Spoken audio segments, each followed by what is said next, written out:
অত্র এলাকায় আল্লাহ তাআলা নাযিল অবতীর্ণ করে থাকেন। প্রতিষ্ঠান এত গুরুত্বপূর্ণ, আমাদের জন্য এত জরুরি, আমাদের জন্য অপরিহার্য। এই প্রতিষ্ঠানের মাধ্যমে, এই প্রতিষ্ঠানের শিক্ষার মাধ্যমে মানুষ পৃথিবীতে সাফল্য নিয়ে আসতে পারে, উন্নতির শিখরে পৌঁছতে পারে। এই প্রতিষ্ঠানের মাধ্যমে মানুষ আল্লাহ তাআলার অশেষ করুণা লাভ করতে পারে। এই প্রতিষ্ঠানের মাধ্যমে মানব জাতি তথা আমরা জান্নাত এবং স্বর্গের রাস্তাকে খুব সহজ করে নিতে পারি। প্রতিষ্ঠান যদি না থাকে এবং প্রতিষ্ঠানের মধ্যে শিক্ষা যদি না থাকে, মানুষ এবং জীব জন্তুতে কোনো পার্থক্য থাকে না।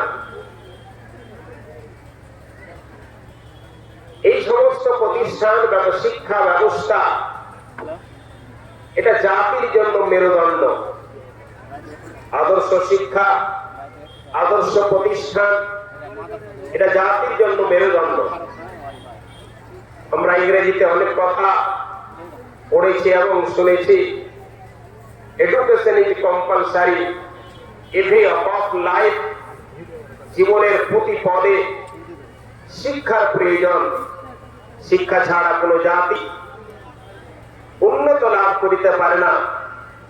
এই জাতির মেরুদণ্ড তথা আদর্শ শিক্ষাই জাতির মেরুদণ্ড। কথায় বলানো হয়, এক থালা মে হালুয়া और एक थाला में गोबर, अंधा के पास दोनों बराबर।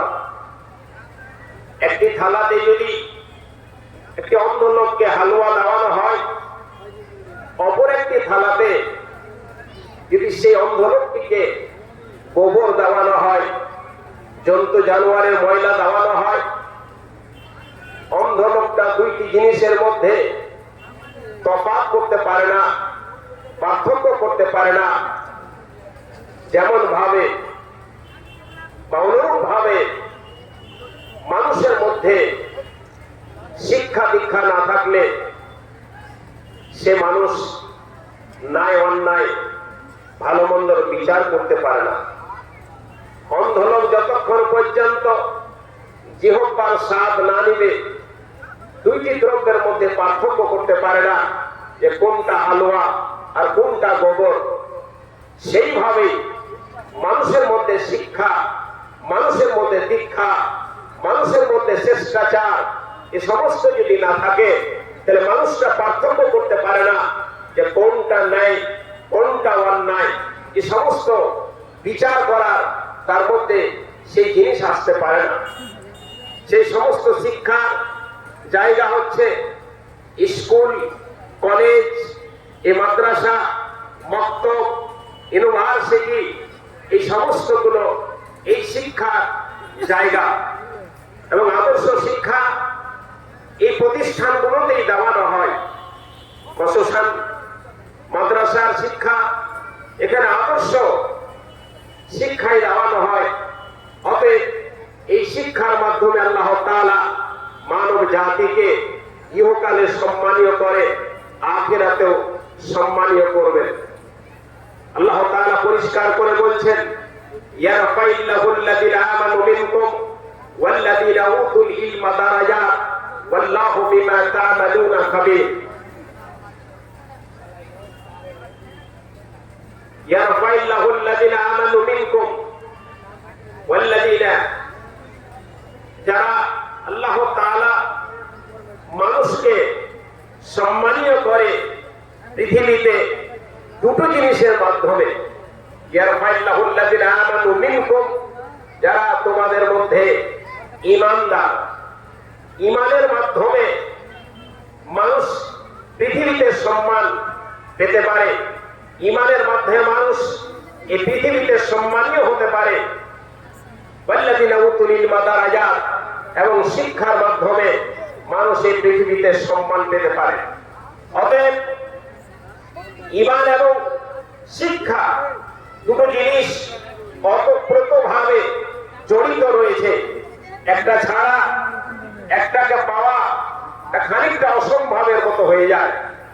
ঈমান নিয়ে আসতে হলে আপনাকে শিক্ষার প্রয়োজন, এবং শিক্ষাটা ইসলামের জন্য অত্যন্ত জরুরি এবং অপরিহার্য বলা যেতে পারে। নবী মুহাম্মদ সাল্লাল্লাহু আলাইহি ওয়াসাল্লাম বললেন, তালাবুল ইলমি ফরিদাতুন আলা কুল্লি মুসলিমিন, প্রত্যেকটা মুসলিম, নর বলেন নারী বলেন, প্রত্যেকটাকে বিদ্যা অন্বেষণ করা অপরিহার্য। বিদ্যা এত জরুরি আমাদের জন্য, এবং বিদ্যার সাথে সাথে বিদ্যাশালা, পাঠশালা আমাদের জন্য অত্যন্ত জরুরি। তার মধ্যে খুসুসান মাদ্রাসার মতো প্রতিষ্ঠান, এই প্রতিষ্ঠানগুলো একেবারে মুসলিম এর জন্য অপরিহার্য বলা যেতে পারে। এই প্রতিষ্ঠান ছাড়া মানুষ নিজের ঈমানকে বাঁচাতে পারে না, এই প্রতিষ্ঠান ছাড়া মানুষ নিজের ঈমানকে টিকাতে পারে না, এই প্রতিষ্ঠান ছাড়া মানুষ জান্নাতের রাস্তা সহজ করতে পারে না, এই প্রতিষ্ঠান ছাড়া মানুষ আল্লাহ তাআলার ইবাদত সঠিকভাবে করতে পারে না। অতএব এত শিক্ষার প্রয়োজন রয়েছে এবং এই প্রতিষ্ঠানগুলোর এত প্রয়োজন রয়েছে। আজ আমাদের মধ্যে শিক্ষা উঠতেই চলেছে। আমরা বাল্য বয়সে দেখেছি যে প্রতিটি গ্রামে একটা মসজিদের সাথে একটা শিক্ষার ব্যবস্থা, মক্তবের ব্যবস্থা চালু থাকতো। আজ পাড়ায় দ্বন্দ্ব হয়ে, রাজনৈতিক দ্বন্দ্ব করে মানুষের মসজিদগুলো থেকে মক্তবকে টোটাল উঠিয়ে দিয়েছে। আজ আপনার ছেলে এমবিবিএস ডাক্তার, আজ আপনার ছেলে ইউনিভার্সিটির লেকচারার হয়ে আছেন, কলেজের প্রফেসর হয়ে আছেন, এবং ঈশ্বর পর্যন্ত জায়গাতে পৌঁছে গেছে। আপনার ছেলে, দুঃখের বিষয়, আপনার ছেলে কোরআন তেলাওয়াত করতে জানে না। এর দুঃখের বিষয়, আপনার ছেলে নামাজের নিয়ম কানুন জানে না, ইসলামের বেসিক শিক্ষা সেগুলো আপনার আমার ছেলের মধ্যে নাই। অথচ শিক্ষার দিকে অনেকটা এগিয়ে গেছে, কিছু পিছিয়ে ছিল, এখন আগানোর পথে বহু। আজ আমাদের ছেলে মেয়েরা অনেকেই ডাক্তার হয়েছে, ইঞ্জিনিয়ার হয়েছে, আইপিএস অফিসারও অনেক জায়গাতে পৌঁছে গেছে।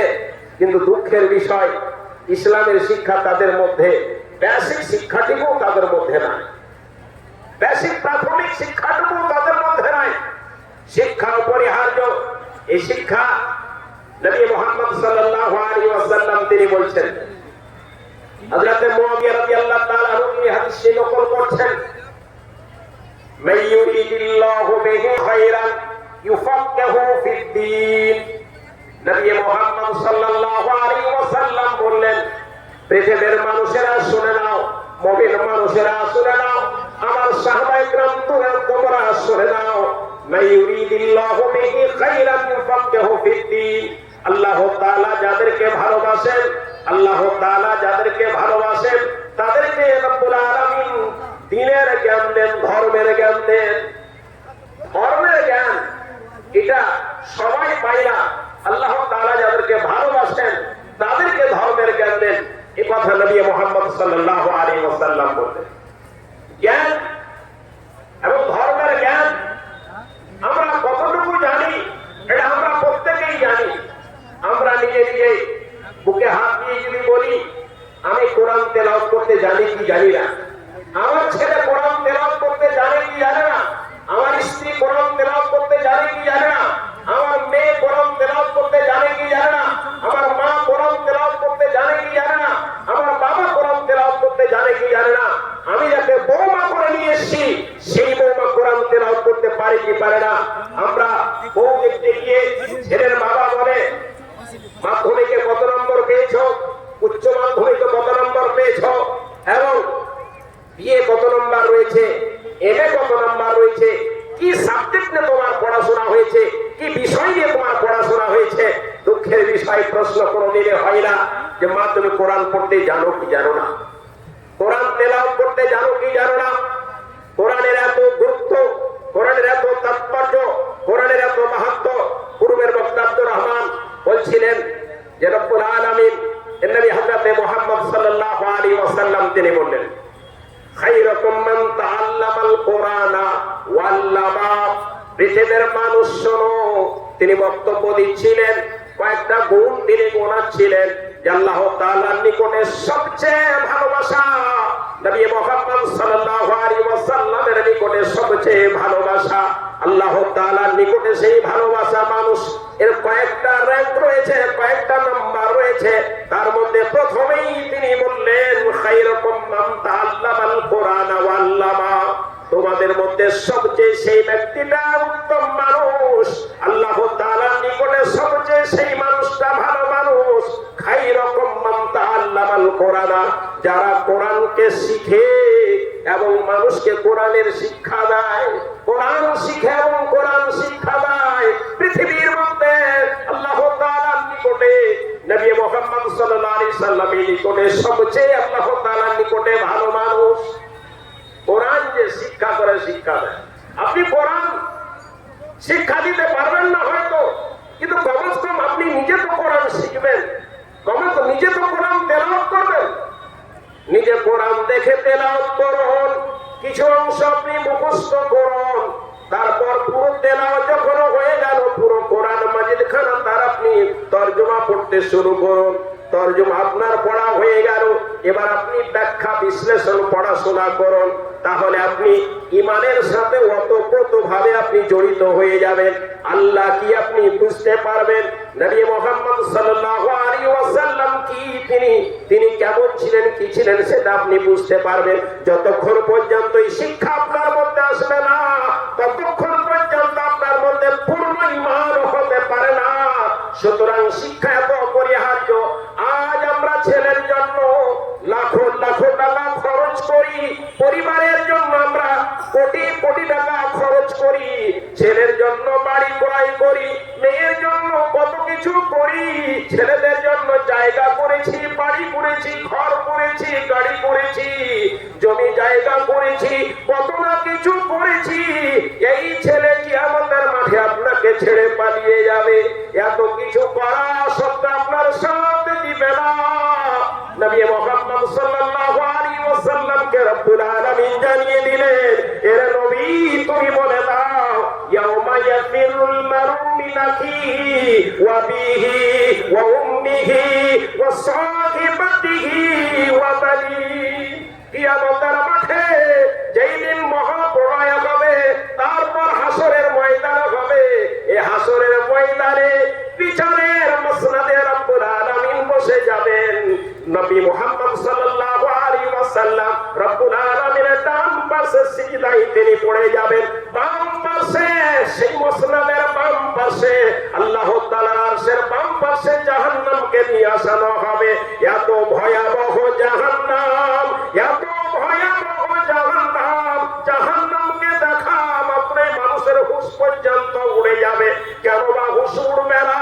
নবী মুহাম্মদ সাল্লাল্লাহু আলাইহি ওয়াসাল্লাম তিনি বললেন ইউতা বিন নারি ইয়াউমাল কিয়ামাতে লাহা সাবউনা আলফা জিমামি। কিয়ামতের মাঠে হাসরের ময়দানে জাহান্নামকে নিয়ে আসানো হবে। লাহা সাবউনা আলফা জিমামি, জাহান্নামকে ৭০,০০০ লাগাম দিয়ে টানা দেওয়া থাকবে। ৭০,০০০ টানা দিয়ে জাহান্নামকে টানা দেওয়ানো থাকবে। টানা কাকে বুঝে? উদাহরণস্বরূপ আপনাকে বলি, আপনার বাড়িতে যদি গাভী থাকে, গাভী অত্যন্ত শক্তিশালী হয়ে গেছে, আপনার পরিবারের লোক গাভী থেমে থাকতে পারে না, গুহাল থেকে গাভী বের করলে টেনে নিয়ে চলে যায়, গুহাল থেকে গুহালে গাভীকে রাখতে গেলে টেনে নিয়ে চলে যায়। বাড়ির কর্তাদের বলল গাভীকে থামানো যায় না, গাভীকে টেনে রাখানো যায় না, গাভী আমাদেরকে টেনে নিয়ে চলে যায়। গাভীটাকে নাক দিয়ে দিতে হবে, নাকটা তার নাকে নাক পরিয়ে দিতে হবে। বাড়ির কর্তা গাভীর নাকে যখন নাক পরিয়ে দেয়, আর গাভী এই দিকে যায় না, যে রশ্মিটা বাঁধা রয়েছে, যেই দিকে রশ্মিটা নাকের সাথে বাঁধা রয়েছে, ওই দিকে গাভী মাথা নিচু কত কঠিন জিনিস নামের জন্য জাহান্নাম এত শক্তিশালী জাহান্নাম। রব্বুল আলামিন তিনি ফেরেশতাদের বললেন, ফেরেশতারে এ আমার আদম সন্তানকে যাদের জন্য আমি পৃথিবীতে এদেরকে আমি তৈরি করে পাঠালাম, এরা পৃথিবীতে আমার ইবাদত বন্দেগী করবে, এদের জন্য আমি জান্নাত তৈরি করলাম, কিন্তু এরা জান্নাতে যাওয়ার পাত্র নয়, সুতরাং এদের জন্য জাহান্নাম নির্মাণ করো, জাহান্নামের জন্য আগুন তৈরি করো এবং আগুনকে 1000 বছর উত্তাপ দিয়ে তাপ দাও, এত গরম করো, যত রকমের লকড়ি রয়েছে, ইন্ধন রয়েছে, দেখে গরম করো। জাহান্নামকে 1000 বছর জ্বালানো হলো। রব্বুল আলামিনের সামনে পেশ করছেন আলামিন, এই যে জাহান্নাম একেবারে লাল টুকটুকে হয়ে গেছে, তাপ এত হয়েছে আর থামানো যায় না। রব্বুল আলামিন বললেন, আরো 1000 বছর জ্বালাও, আরো 1000 বছর জ্বালানো হলো।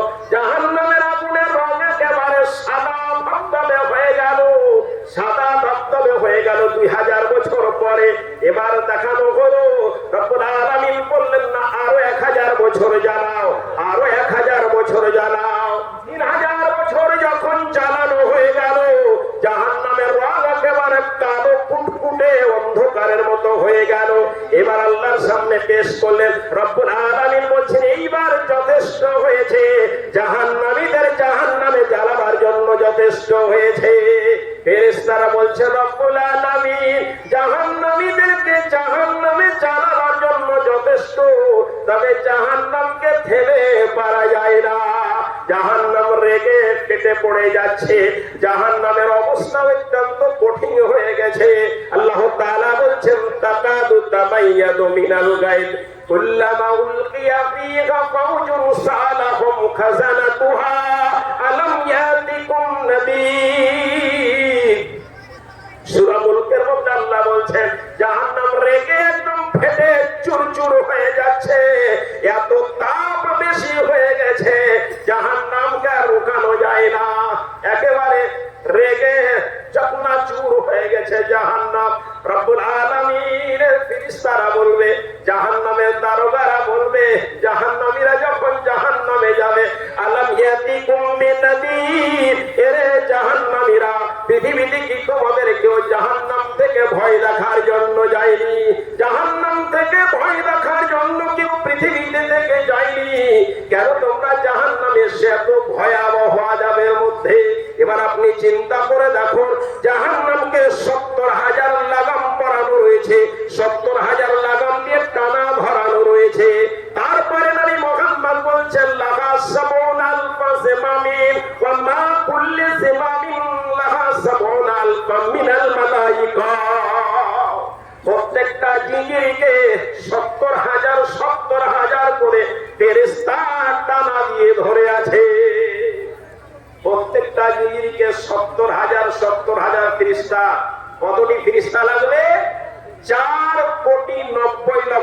70,000 ইন্টু 70,000, 70,000 ইন্টু 70,000, 7 7 49। তারপর আপনি 6টা শূন্য বাড়িয়ে দেন, এখানে 1000 আছে না, তাহলে 6টা 70, 7টা করে শূন্য বাড়িয়ে যদি আপনি দেন, তাহলে কত হচ্ছে? 4,90,00,000 ফেরেশতা জাহান্নামকে টানা দিয়ে ধরে আছে। ফেরেশতার শক্তি কম না? ফেরেশতার শক্তি কম, তো এই জন্য এত লোক লাগছে।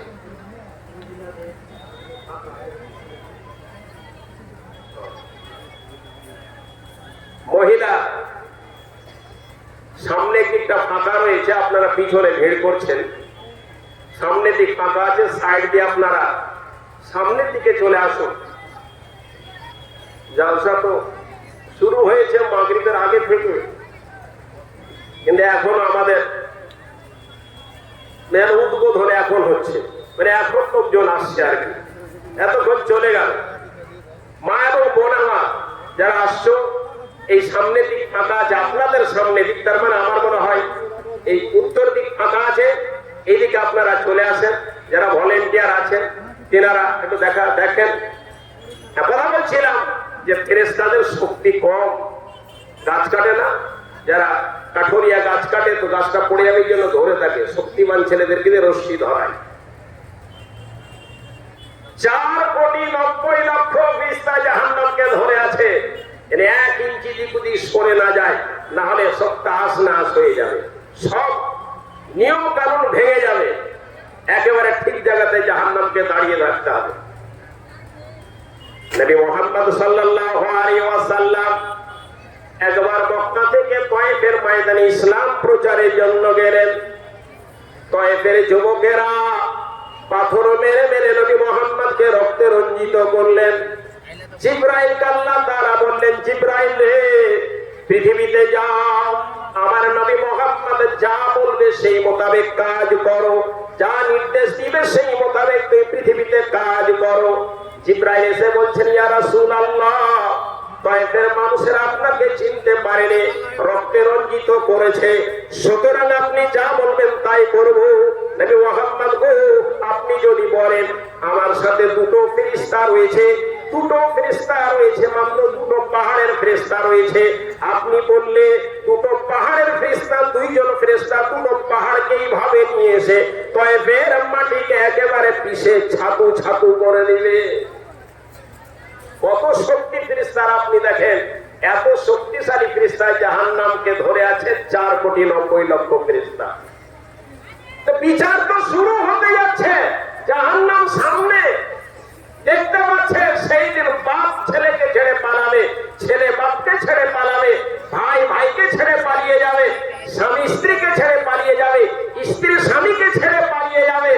সেই দিন 2টো জিনিস আপনাকে ছেড়ে পালাবে না, যতক্ষণ পর্যন্ত আপনাকে জান্নাতে প্রবেশ না করাবে ততক্ষণ পর্যন্ত আপনার সাথ ছাড়বে না। 2টো জিনিস জানেন তো? 2টো জিনিস কি কি? আলেমেরা সব জানেন। 2টো জিনিস যেই দিন আপনার বাপ আপনাকে ছেড়ে পালাবে, যাদের জন্য এত কিছু কামায় তারা ছেড়ে পালিয়ে যাবে, যার জন্য বাপকে ছাড়লাম মাকে ছাড়লাম সেই প্রিয়তমা স্ত্রী পর্যন্ত পালিয়ে যাবে। সেই দিন 2টো জিনিস আপনাকে ছেড়ে পালাবে না। সেই 2টো জিনিসের মধ্যে নাম্বার 1 হচ্ছে রমজান মাসের রোজা। রমজান মাসের রোজা যদি আপনি ইমানের সাথে রাখেন, ইখলাসের সাথে রাখেন, নেকির উদ্দেশ্যে যদি রমজান মাসে রোজা রাখেন, রব্বুল আলামিনের নবী হযরত মুহাম্মদ সাল্লাল্লাহু আলাইহি ওয়াসাল্লাম তিনি বললেন, আসিয়ামু ওয়াল কুরআন ইয়াসমানি লিল আবদে, রোজা এবং কোরআন বান্দার জন্য কিয়ামতের মাঠে সুপারিশ করবে। ইয়াকুলু সিয়াম, রোজা বলবেন, আই রাব্বিনি মানাতুত তাওবা ওয়াস শাহওয়াতা মিন নাহারে, রব্বুল আলামিন এই তোমার মনিরুল বান্দা যাকে ছেড়ে তার বাপ পালিয়ে গেছে, তার মা পালিয়ে গেছে, তার ছেলে পালিয়ে গেছে, জলসা করা সমস্ত টাকা যার হাতে দিয়েছে স্ত্রী সেও পালিয়ে গেছে। সুতরাং রব্বুল আলামিন এই মনিরুল মাওলানা তোমার উদ্দেশ্যে তোমার ইখলাসের খাতিরে রমজান মাসে রোজা রেখেছিল। দিনের বেলায় আহার থেকে পানাহার থেকে, দিনের বেলায় স্ত্রীর সাথে মিলন হওয়া থেকে নিজেকে বিরত রেখেছিল তোমার রোজার কারণে, আমার কারণে। ফাশফানি ফি, রব্বুল আলামিন তুমি আমার সুপারিশ গ্রহণ করো। একে জান্নাতে দিতে হবে, এই জন্য আমি সুপারিশ করি রব্বুল আলামিন তুমি আমার সুপারিশ গ্রহণ করো। রোজা আপনার বাম দিকে দাঁড়িয়ে আছে, আল্লাহকে বলছেন আমার সুপারিশ গ্রহণ করে একে জান্নাতে দাও, আমার সুপারিশ গ্রহণ করে একে জান্নাতে দাও। দ্বিতীয় ডান পাশে আপনার দাঁড়িয়ে রয়েছে, সেইটাকে নবী মুহাম্মদ বলছেন সেটা হচ্ছে কোরআন মাজিদ, সেটা হচ্ছে কোরআন মাজিদ। ইয়াকুলুল কোরআন, কোরআন বলবে, আই রাব্বিনি মানাতুন নাওমা বিল্লাইলে, রব্বুল আলামিন এই বান্দাটাকে রাতের ঘুম থেকে বিরত রেখেছি, রাত জেগে জেগে আমাকে তেলাওয়াত করেছে। ফাশফানি ফি, সুতরাং তুমি আমার সুপারিশ গ্রহণ করো। মনিরুল মাওলানাকে তুমি আল্লাহ জান্নাতে দাও, একে জাহান্নামে দিতে হবে না, একে জাহান্নামে দিও না রব্বুল আলামিন, একে তুমি জান্নাতে দাও। এর জান্নাতের জন্য তোমার নিকটে সুপারিশ করি রব্বুল আলামিন, কারণ রাত জেগে জেগে আমাকে তেলাওয়াত করেছে, আমি হচ্ছি তোমার কথা রব্বুল আলামিন। সুতরাং তুমি এই মাওলানাকে জান্নাতে দাও, জান্নাতি বানাও। রব্বুল আলামিনের নবী হযরত মুহাম্মদ সাল্লাল্লাহু আলাইহি ওয়াসাল্লাম তিনি বলছেন, ফায়ুশাফআন, 2 জনের সুপারিশ গ্রহণ করানো হবে।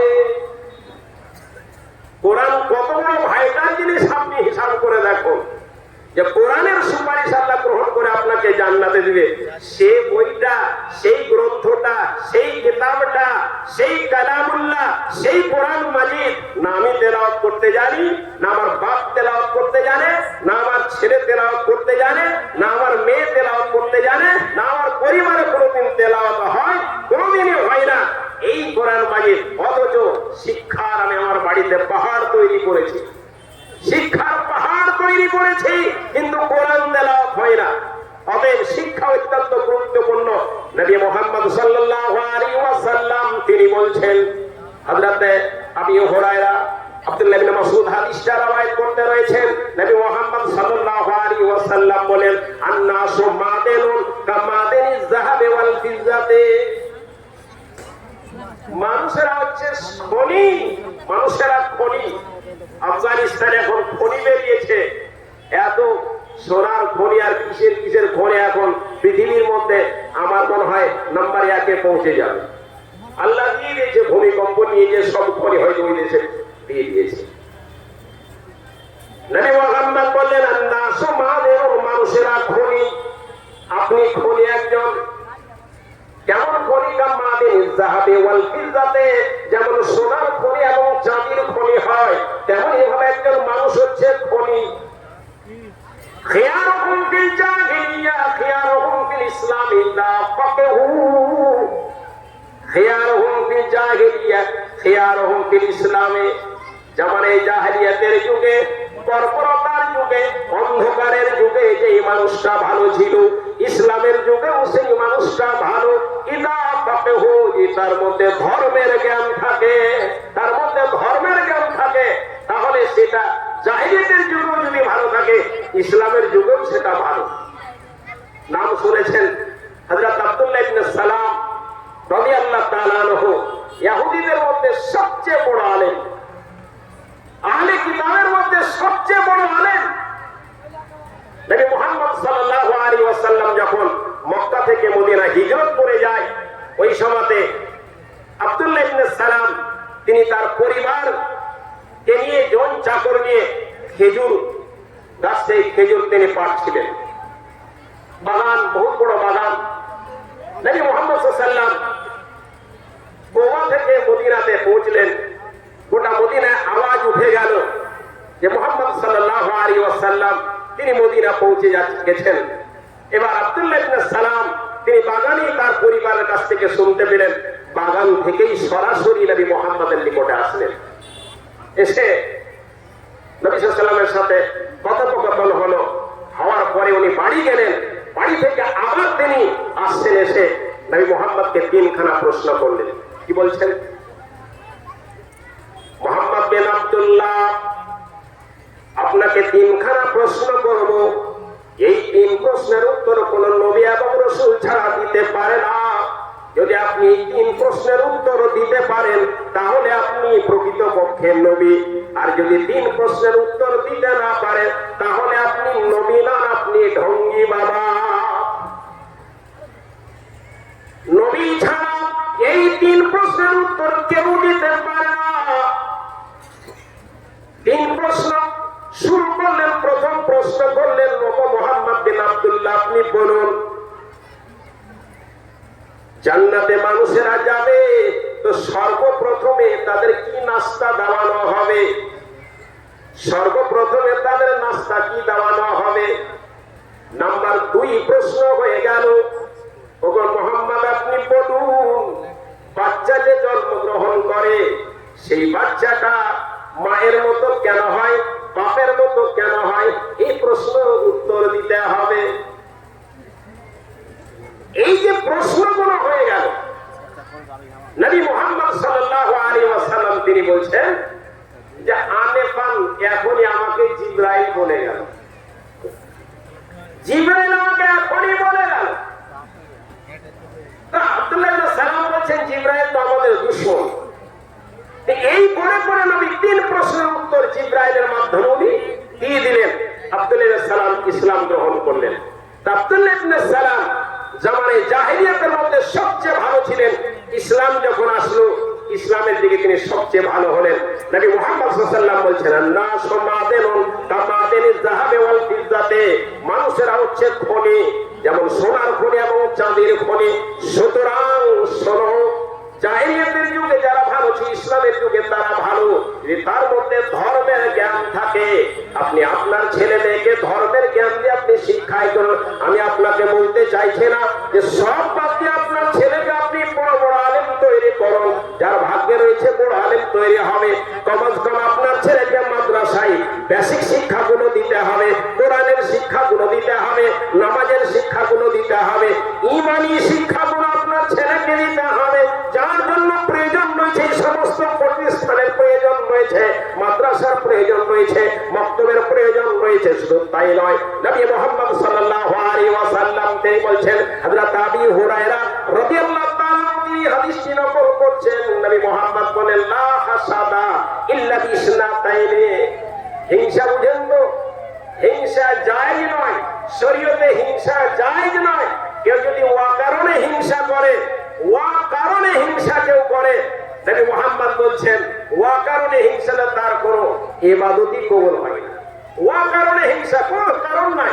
সাপোজ আমি বলি, মাওলানা আমার সাথে আপনার লেনা নাই দেনা নাই, আমার বাড়ির পাশে বাড়ি নয়, আপনার জমির পাশে আমার জমি নাই, কোন সারকার আপনার সাথে নাই, কিন্তু কারণে আপনি আমার প্রতি হিংসা করেন।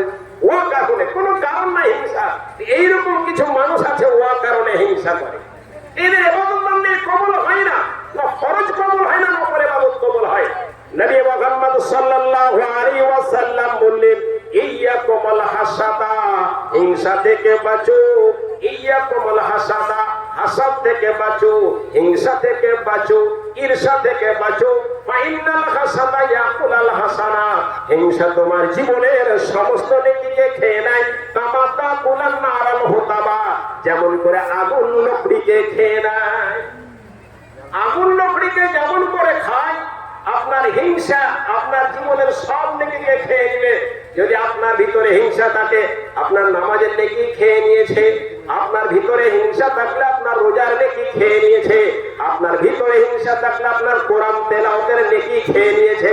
আপনার ভিতরে হিংসা থাকলে আপনার হজের সমস্ত নেকিকে খেয়ে নিয়েছে।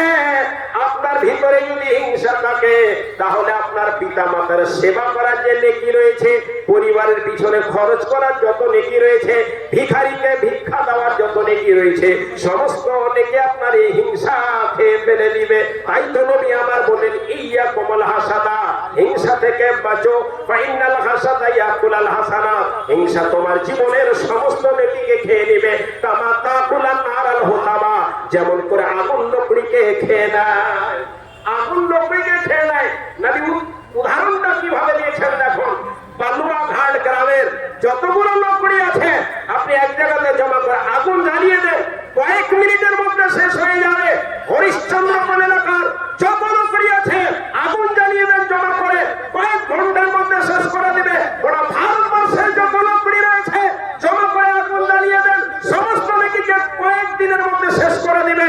গোটা বিশ্বের সমস্ত লকড়িকে জমা করুন, আগুন ধরিয়ে দেন, কয়েক দিবসের মধ্যে আপনার সমস্ত লোকে খেয়ে শেষ করে দিবে। নবী মুহাম্মদ বললেন, ইয়াকুমুল হাসাদা, হিংসা থেকে বাঁচো। ফাইনাল হাসাদা ইয়াকুলাল হাসানা, হিংসা তোমার জীবনের সমস্ত নেকিকে খেয়ে নেবে। কেমন করে খাবে? কামা তাকুলান নারাল হুতাবা, যেমন করে আগুন লকড়িকে খেয়ে নেয়। হিংসা জায়েজ নয়, বৈধ নয়, তবে দুটো খাতিরে নবী আমার বলছেন বৈধ। দুটো খাতিরে হিংসা করা যায়। কি বললেন?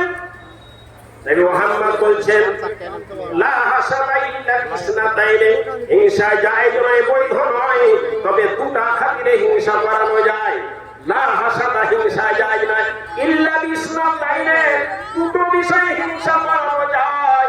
নবী মুহাম্মদ বললেন, একটা বিষয় কি? রাজুলুন আতাহুল্লাহু মালান, একজন মানুষকে আল্লাহ তাআলা সম্পদ দিয়েছে, একজন মানুষকে আল্লাহ তাআলা ধন দিয়েছে, একজন মানুষকে আল্লাহ তাআলা দৌলত দিয়েছেন। ফাসাল্লাতাহু আলা হালাকাতি ফিল হাক্কি, তার সম্পদকে সে আল্লাহর রাস্তায় খরচ করে, তার ধনকে সে আল্লাহর রাস্তায় খরচ করে, তার টাকা পয়সা সম্পদকে সে আল্লাহর রাস্তায় খরচ করে। এই লোকের প্রতি হিংসা করা যায়। কিভাবে হিংসা করানো যাবে? এইভাবে করানো যাবে, রব্বুল আলামিন তুমি মনিরুল মাওলানাকে সম্পদ দিয়েছো, টাকা দিয়েছো, পয়সা দিয়েছো, ও শিক্ষা প্রতিষ্ঠানের মতো জায়গাতে লাখো লাখো টাকা খরচ করে, রব্বুল আলামিন তাকে সম্পদ দিয়েছে, রব্বুল আলামিন সে ভিখারিকে বহুত পয়সা দেয়, গরিব মানুষকে রব্বুল আলামিন বাড়ি ঘর করে দেয়, অনেক রকমের সে সহযোগিতা করে, দান খায়রাত করে রব্বুল আলামিন। তুমি যদি আমাকে মাল দিতে রব্বুল আলামিন, যদি সম্পদ পেতাম রব্বুল আলামিন, আমিও তোমার রাস্তায় মাল খরচ করতাম, তোমার জন্য প্রতিষ্ঠানে মাল খরচ করতাম, তোমার কোরআন শিক্ষা প্রচার প্রসারের জন্য আমি এই পয়সাগুলো আমার খরচ করতাম। এই হিংসা করা যায়, এটা এই হিংসার নিয়ম। এর মানে এটা নয় যে ওর বহু সম্পদ হয়েছে, চল ওর আগুন লাগিয়ে সম্পদকে নষ্ট করে দিই, এটা হিংসা নয়। এই হিংসা যায় না। তাহলে মাল দিয়েছে আল্লাহ এবং আল্লাহর রাস্তায় খরচ করে, তার প্রতি এইরকম আল্লাহ আমাকে মাল দিন, আমিও তোমার রাস্তায় মাল খরচ করব। এক নম্বর হলো। নাম্বার দুই, এই মুহাম্মদ বললেন ওয়ারাদুনা তাহুল্লাহুল হিকমা, কোন মানুষকে আল্লাহ তাআলা জ্ঞান দিয়েছে, বিবেক দিয়েছেন, বিদ্যা দিয়েছেন, শিক্ষা দিয়েছেন, আতাহুল্লাহুল হিকমাতা ফাহুয়া ইয়াকদি বিহি ওয়া ইউআল্লিমুহা আন-নাসা, ওই মানুষটা তার বিদ্যার মাধ্যমে, ওই মানুষটা তার শিক্ষার মাধ্যমে মানুষের নিকটে ফায়সালা করে, মানুষের মধ্যে সমস্যা তৈরি হলে তার সমাধান করে।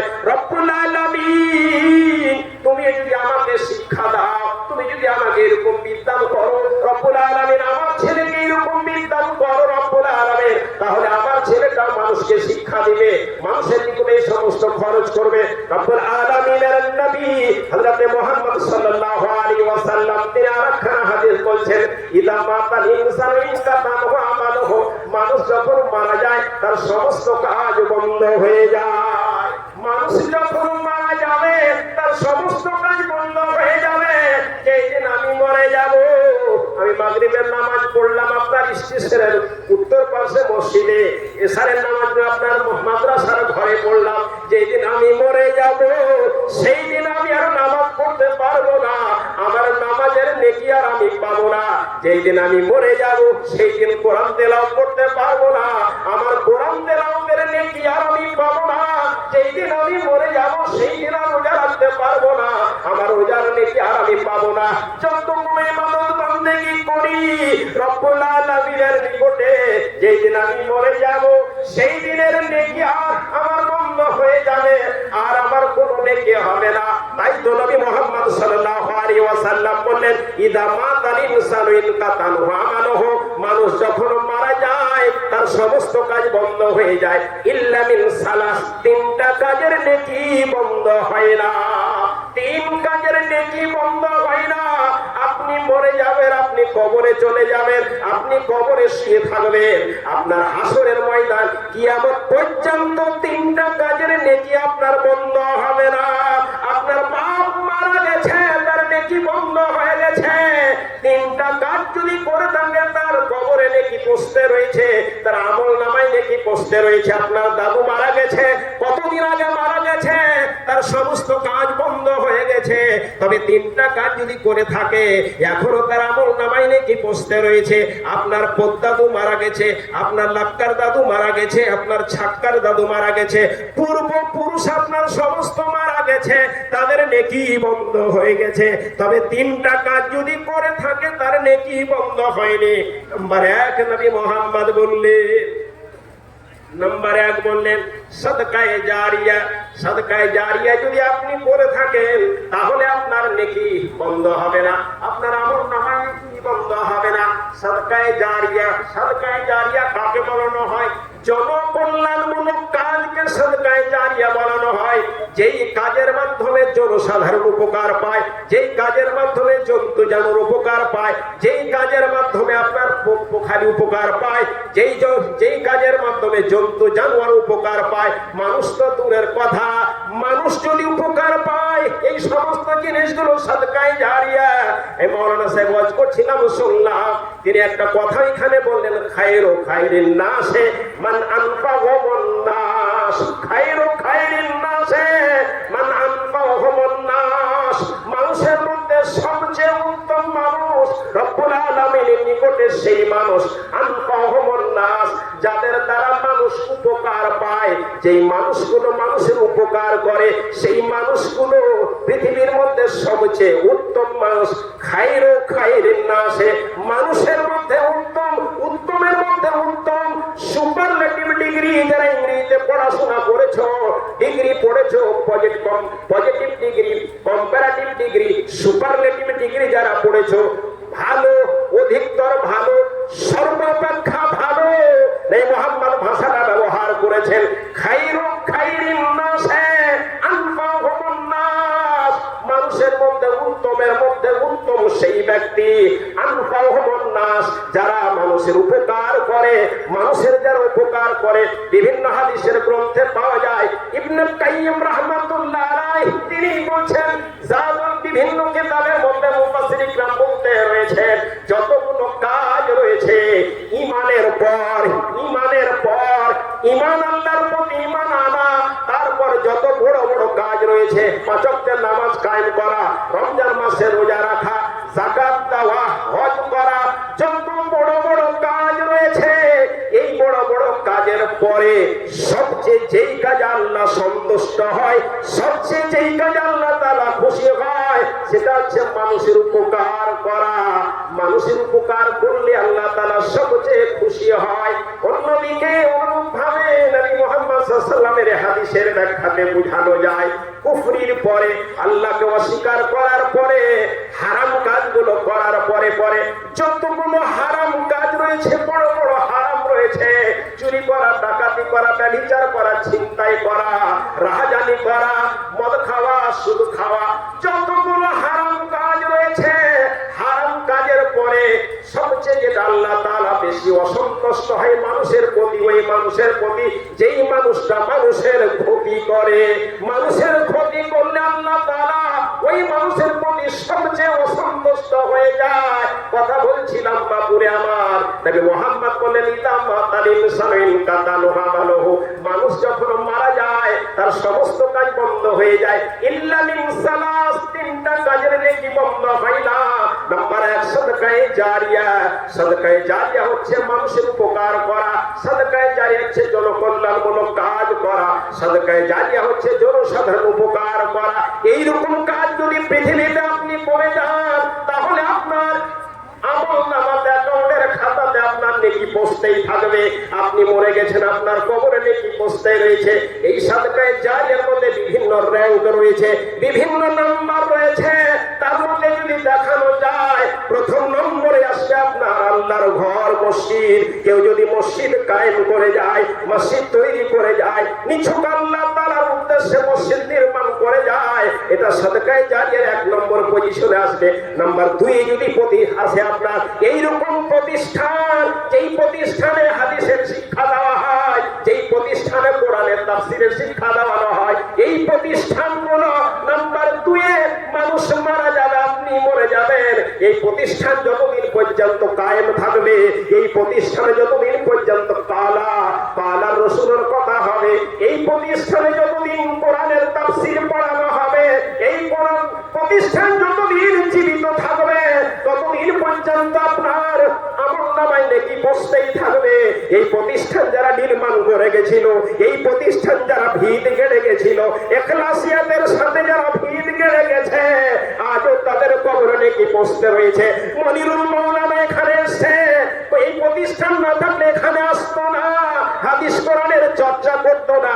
এটা মনিরুল মাওলানা রাজনৈতিক কথা বলে না, ফিলিস্তিনের কথা বলে না, দেশ বিদেশের কথা বলে না, এর কথাই হচ্ছে হাদিস ও কোরআনের কথা।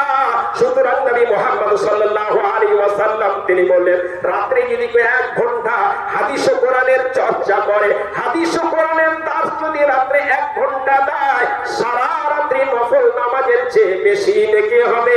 1 ওয়াক্ত নফল নামাজে কত নেকি হয়, 1 ওয়াক্তের নামাজে কত নেকি হয়, 1 রাকাত নামাজে কত নেকি হয়, সারা রাত্রি নফল নামাজের চেয়েও বেশি নেকি হবে। এই প্রতিষ্ঠান না থাকলে জালসা হতো না, এই প্রতিষ্ঠান না থাকলে মাওলানা মনিরুল পড়াশোনা করতে পারতো না। সুতরাং এই প্রতিষ্ঠানে যারা তৈরি করে গেছে, যারা ভিত দিয়ে গেছে, যারা এই প্রতিষ্ঠান নির্মাণ করে গেছে, যারা আজও পর্যন্ত প্রতিষ্ঠানকে চালিয়ে যাচ্ছে, এদের জন্য সাদকায়ে জারিয়া হয়ে যাবে। নবী মুহাম্মদ বলেন, ইদা মাতাল ইনসানু ইনকাতানু আমালুহু, মানুষ যখন মারা যায় তার সমস্ত কাজের নেকি বন্ধ হয়ে যায়, ইল্লা মিন সালাস, 3টা কাজের নেকি বন্ধ হয় না। নাম্বার 1 সাদকায়ে জারিয়া, প্রতিষ্ঠান তৈরি করে গেলেন, রাস্তা তৈরি করে গেলেন, জলের ব্যবস্থা করে গেলেন, বৃক্ষ গাছ লাগিয়ে গেলেন, যত নেকিকে সাদকায়ে জারিয়া বানানো হয়। এই কাজ যদি আপনি করে থাকেন, আপনার অ্যাকাউন্টে আমলনামায় নেকি পৌঁছতেই থাকবে। কেমন করে বুঝাই?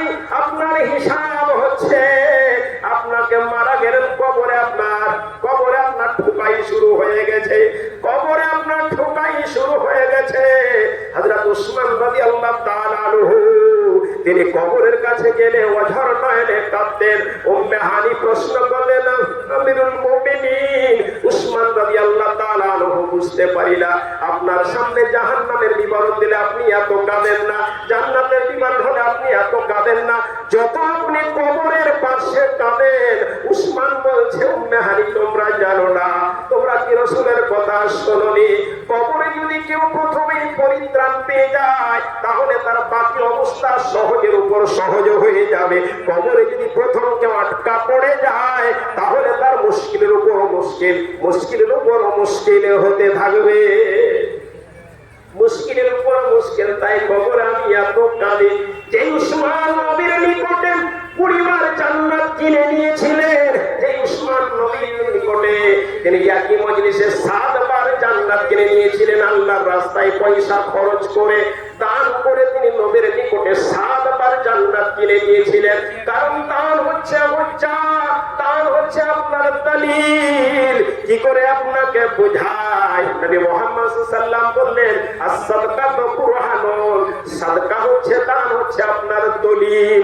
দলিল যদি আপনি থাকে, কয়েক বছর আগে একটা এনআরসির ঝোঁক উঠেছিল, এনআরসি হবে, পশ্চিমবাংলায় এনআরসি হবে। এনআরসির যখন বিস্তারিত আলোচনা এই মনিরুল মাওলানা তার খুতবাতে, তার জামে মসজিদের খুতবাতে বলল, খুতবার শেষে, নামাজের শেষে, আসরের নামাজের আগে মানুষজন ক্যারি ব্যাগ নিয়ে বাড়িয়ে গেল, কি আমার কাগজপত্রে কি ভুল রয়েছে, কাগজপত্র বুঝতে যে পারি না। আমাদের ইমাম কি খুতবা দিল, তারপর থেকে আমার মাথায় কাজ ধরে না। ভোটার কার্ডে আলাদা নাম, রেশন কার্ডে আলাদা নাম, আধারে আলাদা নাম, ভোটারে জন্ম তারিখ এক, আধারে জন্ম তারিখ এক, রেশনে জন্ম তারিখ এক, আপনার জন্ম কার্ডে জন্ম তারিখ আলাদা রয়েছে, কারোর সাথে কারো মিল নাই। কোথায় তো মনিরুল, কোথায় তো মনিরুল, কোথায় তো মনিরুল ইসলাম, কোথায় তো শুধু মনিপুর লেখা রয়েছে, কোন নামের সাথে নামের মিল নাই। তবে একটাই কাজ বলে দিয়েছে, যদি কারো 1971 সালের আগে যদি কোনো জমির দলিল থাকে, তাহলে ওকে কেউ ভারতবর্ষ থেকে তাড়াতে পারবে না, ও এনআরসি রেজিস্টার ভুক্ত হয়ে যাবে। ও যদি দলিল থাকে, দলিলের এত গুরুত্ব, ভোটার বাতিল হতে পারে, আধার কাজে না আসতে পারে, রেশন কাজে না আসতে পারে, কোনো কাগজ কাজ না আসতে পারে, কিন্তু 71 সালের আগে যদি জমির দলিল থাকে, তাহলে এটা ভারতবাসী। দলিলের এত গুরুত্ব, যার দলিল তারই জায়গা। নবী মুহাম্মদ সাল্লাল্লাহু আলাইহি ওয়াসাল্লাম বলেন, সাদকাতু বুরহানুন, দান হচ্ছে আপনার দলিল। জান্নাতে যাওয়ার জন্য দলিল হচ্ছে আপনার দান। টাকা দিয়ে জান্নাত কিনানো যায়, টাকা দিয়ে দলিল তৈরি করানো যায়, বিনা টাকাতে দলিল হয় না, বিনা সাদকাতে দলিল হয় না। নবী মুহাম্মদ বলেন, সাদকাতু বুরহানুন। আমি কথা বলছিলাম, মানুষ যখন মারা যায়, তার সমস্ত কাজ বন্ধ হয়ে যায়, ইল্লা মিন সালাস, 3টা কাজের নেকি বন্ধ হয় না। নাম্বার 1 হচ্ছে সাদকায়ে জারিয়া। বিভিন্ন পর্যায়ে রয়েছে, বক্তা অনেক রয়েছে, টাইম আমার হাতে অনেক কম রয়েছে, সংক্ষিপ্ত আলোচনা আপনাকে দিতে চাইছি। নাম্বার 2, নবী আবার বললেন, আও ইলমিন ইউনতাফাউ বিহি, ওই বিদ্যা, যে বিদ্যা মানুষের লাভ পৌঁছাবে, এই বিদ্যা যদি আপনি পৃথিবীতে ছেড়ে যান, তাহলে আপনার কবরে নেকি পৌঁছতেই থাকবে, আপনার আমলনামায় নেকি পৌঁছতেই থাকবে। আমি কথা বলছিলাম, কবরে আপনার আযাব শুরু হয়ে গেছে, কারণ আপনার নেকির সংখ্যা কম আছে, গুনার সংখ্যা বেশি আছে, আপনার কবরে আযাব হচ্ছে। আপনি যে দুনিয়াতে ভালো কাজ করে গেছেন, দুনিয়াতে সাদকায়ে জারিয়া করে গেছেন, টুক টুক টুক টুক টুক টুক করে আপনার আমলনামায় নেকি পৌঁছতে রয়েছে। নেকি যখন আপনার পৌঁছছে, আমলনামা আপনার আস্তে আস্তে ভারী হতে রয়েছে। এই করে আপনি এমন বিদ্যা পৃথিবীতে ছেড়ে গেছেন, যেই বিদ্যা মানুষের জন্য লাভ পৌঁছাচ্ছে, এই বিদ্যাটার খাতিরে আপনার আমলনামায় নেকি পৌঁছতে রয়েছে। আমলনামায় যখন নেকির পাল্লা ভারী হয়ে গেল, কবর আযাব অটোমেটিক্যালি বন্ধ হয়ে যাবে।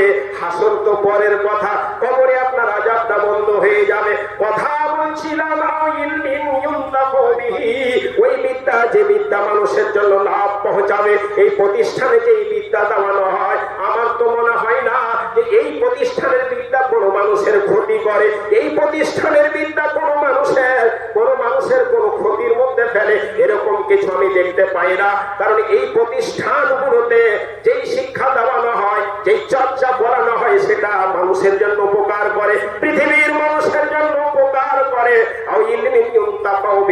যে বিদ্যা মানুষের জন্য লাভ পৌঁছাবে। নম্বর 3, নবী মুহাম্মদ সাল্লাল্লাহু আলাইহি ওয়াসাল্লাম বললেন, ভালো সন্তান যদি পৃথিবীতে ছেড়ে যাও, ওই সন্তান তোমার জন্য যদি দোয়া করে, তাহলে তোমার আমলনামায় নেকি বসতেই থাকবে। আপনি মারা গেছেন, আপনি কবরে চলে গেছেন, আপনার ছেলে যখনই নামাজ পড়ে, নামাজের মধ্যে আপনার জন্য দোয়া করে, তাসাহুদে বসে আত্তাহিয়াতু লিল্লাহ পড়ে, আল্লাহুম্মা সাল্লি আলা পড়ে, আল্লাহুম্মা ইন্নী যালামতু নাফসি পড়ে, আল্লাহুম্মা ইন্নী আউযু বিকা মিন আযাবি জাহান্নাম ওয়া আউযু বিকা মিন আযাবিল কবরে পড়ে, তারপর আপনার ছেলে বলে রব্বিরহামহুমা কামা রাব্বায়ানি সগীরা, রব্বুল আলামিন তুমি আমার বাবাকে ক্ষমা করো, তুমি আমার বাবার প্রতি করুণা করো। ওই তাসাহুদের সময় আপনার ছেলে আপনার জন্য দোয়া করছে, সেই নামাজের মধ্যেই দোয়া করছে। আর একটা জিনিস জেনে নেওয়া দরকার, কোরআনে যেগুলো দোয়া রয়েছে, সেই দোয়াগুলো রুকুতে করানো যায় না, সেই দোয়াগুলো সিজদাতে করানো যায় না। যেমন রব্বিরহামহুমা কামা রাব্বায়ানি সগীরা, কোরআনের এটা দোয়া, রুকুর মধ্যেই দোয়া আপনি করতে পাবেন না, সিজদার মধ্যেই দোয়া করতে পাবেন না। এই দোয়াটা আপনি তাসাহুদে বসে আপনি করতে পারছেন, রব্বিরহামহুমা কামা রাব্বায়ানি সগীরা। একটাই দোয়া আপনি করতে পারেন, কোরআনী দোয়া, রব্বানা আতিনা ফিদ দুনিয়া হাসানাতাও ওয়া ফিল আখিরাতি হাসানাতাও ওয়া কিনা আযাবান নার। সিজদায় পড়ে গেছেন, তবে একটু বদল করতে হবে। নবী মুহাম্মদ হাদিসের মধ্যে এই দোয়া বলেছেন, আল্লাহুম্মা রব্বানা আতিনা ফিদ দুনিয়া হাসানাতাও ওয়া ফিল আখিরাতি হাসানাতাও ওয়া কিনা আযাবান নার। এইভাবে আপনি যদি আপনার বাবার জন্য দোয়া করেন, আপনার ভাইয়ের জন্য দোয়া করেন, ফিরলি ওয়া লিআখি ওয়াদখিলনা ফি রাহমাতিকা ওয়া আনতা আরহামুর রাহিমিন। রব্বুল আলামিন তুমি আমাকে ক্ষমা করো, আমার ভাইকে ক্ষমা করো, আমার দাদাকে ক্ষমা করো, যারা আমাকে পয়সা খরচ করে করে আলেম তৈরি করেছে। রব্বুল আলামিন আমার বাবা এত আমার জন্য পরিশ্রম করেছে, রব্বুল আলামিন তুমি আমার বাবাকে ক্ষমা করো। এইরকম ছেলে যদি পৃথিবীতে ছেড়ে যাও, তোমার আমলনামায় নেকি বসতেই থাকবে। তুমি কবরে পৌঁছে গেছো, তোমার সব কাজ বন্ধ হয়ে গেছে। ছেলে যে তোমার জন্য দোয়া করে, মেয়ে যে ভালো কাজ করে, এর মা এর বোন। এখানে নবী মুহাম্মদ বললেন, ইয়া মানুষ যখন মারা যায় সমস্ত কাজ বন্ধ হয়ে যায়। তবে 3 নম্বর নবী আমার বললেন, এমন ছেলে, যে ছেলে বাপের জন্য দোয়া করবে। মুফাসসিরিন ইকরাম, মুহাদ্দিসিন ইকরাম ব্যাখ্যা করছেন, এটা ছেলের জন্য। মেয়েরা যদি বাবার জন্য দোয়া নাও করে, তার আমলনামায় নেকি বসতেই থাকবে। মেয়েরা যদি মায়ের জন্য দোয়া না করে, তবুও তার আমলনামায় নেকি বসতেই থাকবে। শর্ত একটারে মা, স্বামীর ঘরে ভালো কাজ করিও, স্বামীর ঘরে ভালোভাবে থাকিও, আখলাকটা ভালো করিও, চরিত্রটা ভালো করিও, স্বামীর কথা মতো চলিও। মানে মা 4খানা কাজ করিও। নাম্বার 1, 5 ওয়াক্তের নামাজ পড়িও, ঈমান আনার পরে 5 ওয়াক্তের নামাজ পড়িও, রমজান মাসে রোজা রাখিও, স্বামীর সেবা করে যাও, এবং যতদিন বাঁচবে ইজ্জতের খেয়াল রাখিও। 4খানা কাজ যদি করো মা, তোমার বাবার আমলনামায় নেকি অটোমেটিক্যালি বসতেই থাকবে, তোমার মায়ের আমলনামায় অটোমেটিক্যালি নেকি বসতেই থাকবে রে মা। এই জন্য পৃথিবীতে এত তোমাকে ভালোবাসা দিয়ে কি করে বুঝায়, মেয়েকে মানুষ করতে যে কত পাপের যন্ত্রণা হয় এই জামানাতে, তবুও মেয়েকে মানুষ করে। নবী আমার বলেছে, কেউ যদি 3খানা মেয়ে তার জন্ম নেয়, 3 মেয়ে যদি ভালোভাবে দেখাশোনা করে, তাকে আদর্শ শিক্ষায় শিক্ষিতা করে, এবং তাকে ভালো জামাই দেখে তার সাথে বিয়ে দিয়ে দেয়, এই 3 মেয়ে কোনদিন একে জাহান্নামে যেতে দিবে না। এই 3 মেয়ে তার জন্য জাহান্নামের আর হয়ে যাবে, জাহান্নামের জন্য বেড়া হয়ে যাবে। মারে মা, কথা বলছিলাম এইরকম শিক্ষার প্রয়োজন রয়েছে। নবী মুহাম্মদ সাল্লাল্লাহু আলাইহি ওয়াসাল্লাম বলেন, এ বালুয়া ঘাটের মানুষ শুনো, প্রতিষ্ঠান হয়েছে, তোমরা ভাবছো এই প্রতিষ্ঠান আমাদের জন্য ঝামেলা হয়ে গেছে, বাপদাদা করে গেছে, জায়গির পুষতে হচ্ছে, বাপদাদা করে গেছে, দান ও খায়রাত করতে হচ্ছে, যেন প্রতিষ্ঠান আপনার জন্য মাথা ভারী হয়ে গেছে। এর মা, এটা মাথা ভারীর কারণ নয়। নবী মুহাম্মদ সাল্লাল্লাহু আলাইহি ওয়াসাল্লাম বলেন, মা ইজতামা কাউমিন ফি বাইতিন মিন বুয়ুতিল্লাহ ইয়াতলুনা কিতাবাল্লাহি ওয়া ইয়াতাদারাসুনা বাইনাহুম হাফাতহুমুল মালায়েকা ওয়া গাশিয়াহুমুর রাহমা। মানে তোমরা আর শোনো, নবী মুহাম্মদ বললেন, পৃথিবীতে কোন একটা ঘরে যদি কিছু মানুষ জমা হয়ে যায়, ওই জমা হওয়া মানুষ সেই জায়গাতে